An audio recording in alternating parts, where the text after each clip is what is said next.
Des flaques d'eau.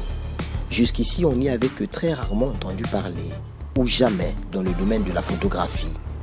Pourtant, l'artiste Robert Zaou s'y est plongé, faisant ressortir au final de la photographie haut de gamme.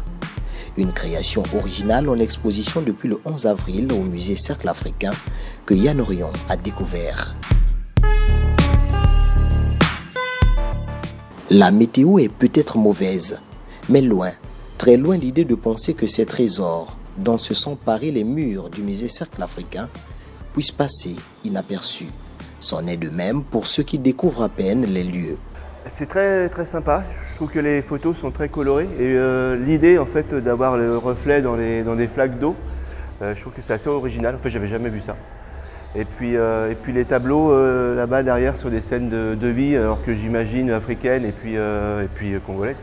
Voilà, c'est intéressant et du coup j'ai découvert ce musée un peu par hasard. On parle d'une dizaine de tableaux, classés de façon horizontale, qui sont en fait un canal d'expression, une manière tout à fait artistique pour l'auteur Robert Zaou de raconter son environnement, le quotidien, les réalités de sa ville en saison des pluies. Tant qu'il va pleuvoir, il y aura toujours des mares d'eau et il y aura toujours des histoires à raconter. Donc ça fait 7 ans que je travaille dessus.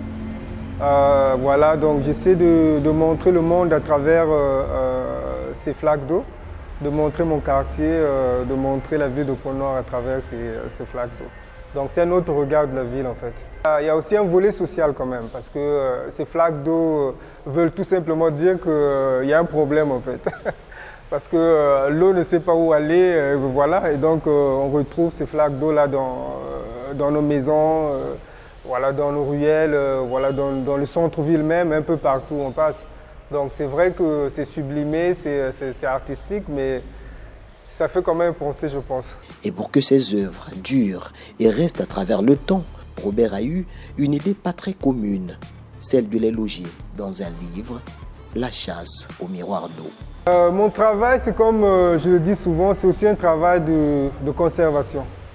Parce que je me dis qu'un travail qui est dans un livre va vivre, voilà, va survivre le temps.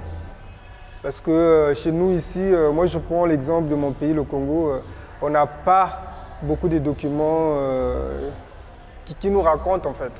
On n'a pas assez de documents qui montrent nos vies, on n'a pas assez de documents qui montrent comment on était avant et ce qu'on est devenu aujourd'hui. Donc voilà, la transition au livre pour moi c'est nécessaire parce que voilà, c'est un travail de conservation et c'est des histoires qui doivent être racontées. Et donc c'est normal qu'on y arrive au livre. L'exposition court jusqu'au 30 avril 2023 au musée Cercle Africain.